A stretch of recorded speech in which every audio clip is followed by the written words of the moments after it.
All right, we're chugging along with the raster model. Last time we started into some things you can do in raster analysis, things like distance measurement. We're going to start going into some more analysis type operations you can do. We need to think about something called the level of scope, and if you remember in the vector model we had three levels of scope. We had a local level of scope. With vectors, that's each feature is considered by itself, each point, line, or polygon. With rasters, it's each cell is considered by itself, so that's a local operation. Neighborhood operation, just like in vector, in a neighborhood operation, the value of a cell depends upon the value of neighboring cells. And there's the global operation, which also is like the vector model, where the value of any single cell depends upon the value of all the cells in the raster. But there's an extra level of scope that we have to consider in raster processing, and that is called zonal, and I'll cover that last. Zonal means that you define things, which we call zones, and the value of a raster within any of the zones is the same value all the way within a zone. Okay, the way that a lot of this raster analysis stuff is done is you use what's called map algebra. And map algebra is a cell-by-cell comparison or operation on one or maybe multiple raster data sets. So you can imagine we look at a raster cell, there's a value in there, you do something to that value, you move on to the next cell, you look at that cell, you do something to that. So it's a cell-by-cell operation, you're only looking at that cell. So map algebra is going to allow you to do that. So let's look at local operations first. You can do math, multiply, divide, plus, minus, things like that. You can do relational, greater than, equal to, less than, things like that, or Boolean, right? If it's true or it's false, it's a Boolean operation. You can do what's called reclassification, and that's similar to vector classification, where you take a range of values and you change all of the range of values into a single class in your output raster. You can do overlay, which is combining raster data sets, just like vector overlay combining vector data sets. So here's the way a local function works. You basically, if you have a cell and you want to do some math on that cell, make a completely new grid, for each cell you do the math on that cell and put it in the output cell. So in this case, the math that you're going to do is add 4 to each cell in the input cell. So 10 plus 4 equals 14. 12 plus 4 equals 16. Straightforward. Okay, so when you're working on a single data set, you can do lots of simple math operations. So this is an example of converting a floating point raster to an integer raster. If you wanted to have some type of attributes to apply to a raster, you might have to convert things to integer in order to put attributes on it. Remember that. Reclass says, let's say in this case, everything that's less than 50 feet, give that the value of 1, or if you want to, you can consider that a nominal attribute of A. Everything between 50 and 100, give that a value of 2. So you go into your raster cell by cell and you say, less than 50 gets a 1, less than 50 gets a 1, greater than or equal to 50, or 50 to 100, gets a 2. So this is what your output raster is. Pretty straightforward stuff. You can do all this stuff using the raster calculator tool, which is in the map algebra toolset. You can do the reclass using the reclassify tool in the reclass toolset.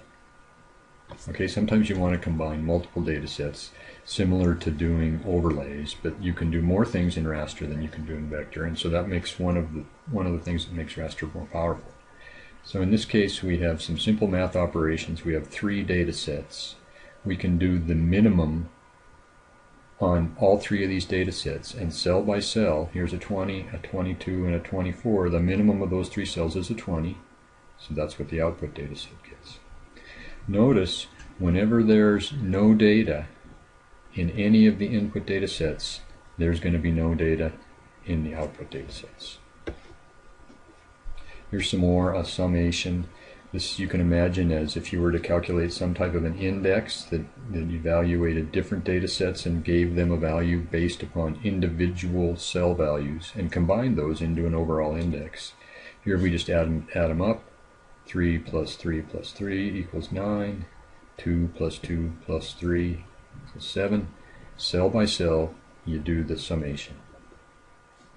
Here's another set of simple math operations, majority, minority, diversity. I won't go through those, but basically you take all of your raster data sets, you cell by cell evaluate whatever those math operations are to make your output data set. And again, no data in, no data out.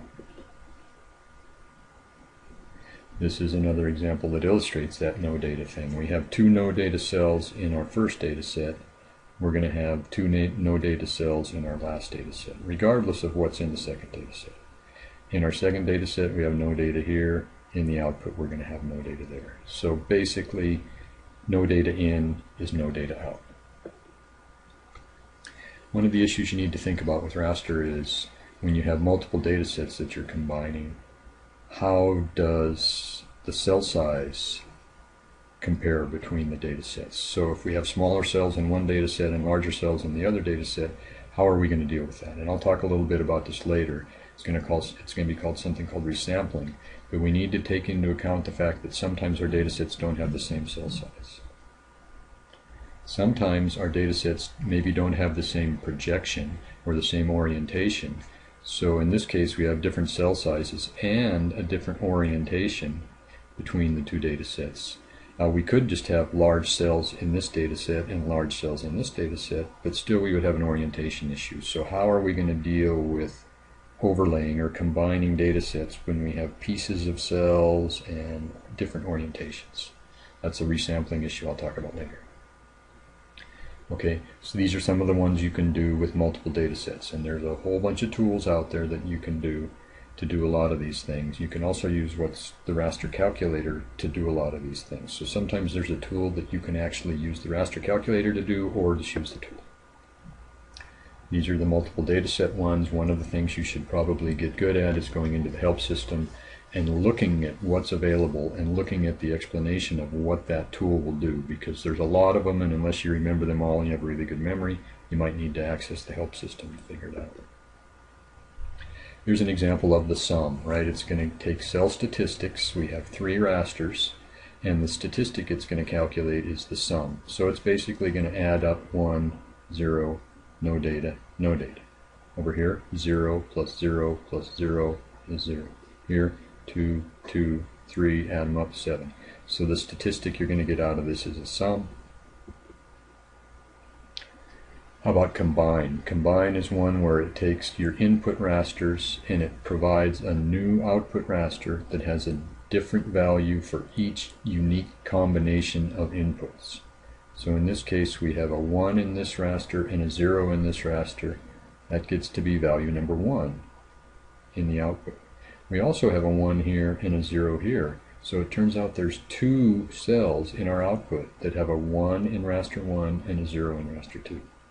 Okay, so you can go down through here and you can see that each unique combination of input 1 and input 2 gets its own unique value in the output raster.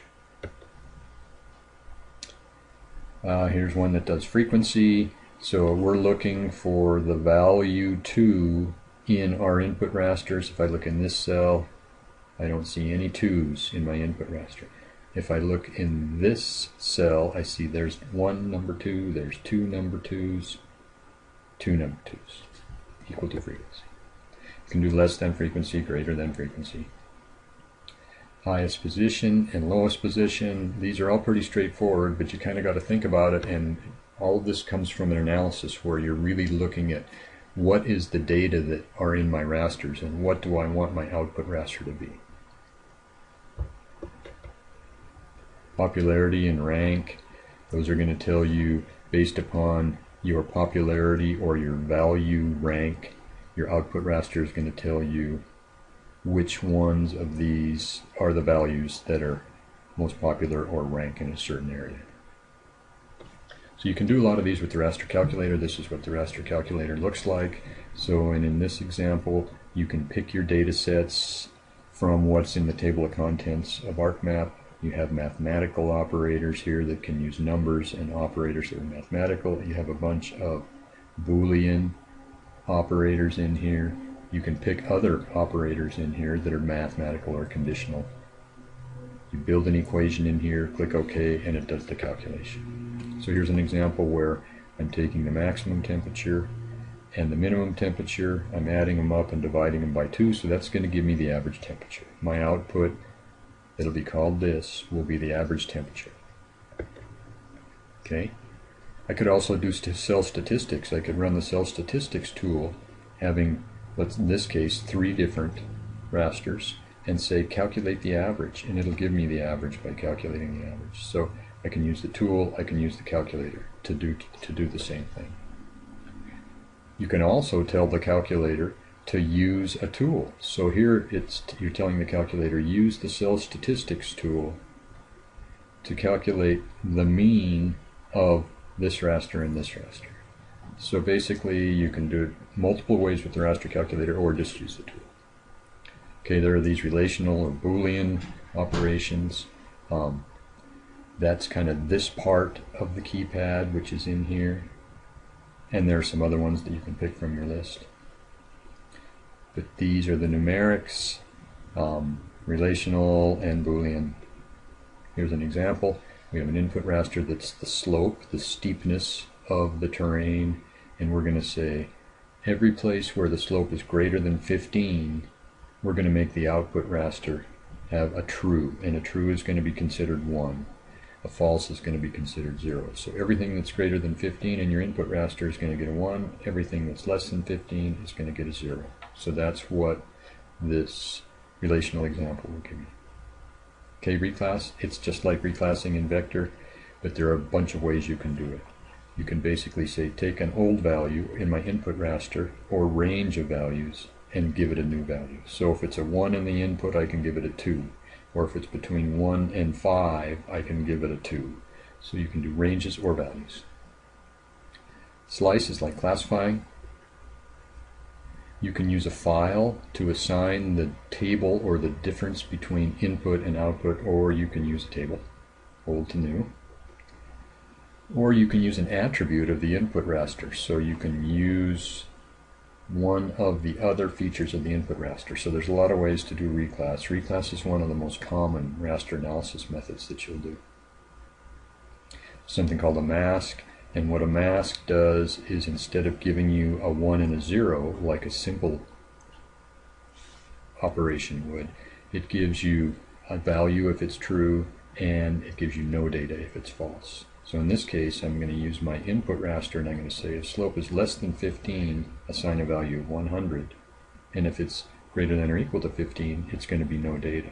So now you can imagine if I use this in a subsequent operation, any of the cells in the other rasters, doesn't matter what their value is, because these no datas will mask out the values in any of the other rasters you combine this with. Okay, so overlay. What overlay does is it creates new values for each unique combination of input values. Okay, so I have an input layer 1, input layer 2. My output layer is going to give me a separate value for each unique combination of input values. So here there's a whole bunch of 1s in my output layer. 1s mean an A in input 1 and an X in input 2. Okay? So here we have geographic data in the top, we have attribute data in the bottom. If we just add our numeric values together, we'll get this output layer that has the numeric values. If we somehow look at the attributes, combine the attributes, you see we're going to get a whole bunch of different combinations of attributes, even though we don't necessarily have that many different combinations of values. So you have to be careful when you use the raster calculator to combine things, because you might have ambiguous results. In this next one I'll show an example of that.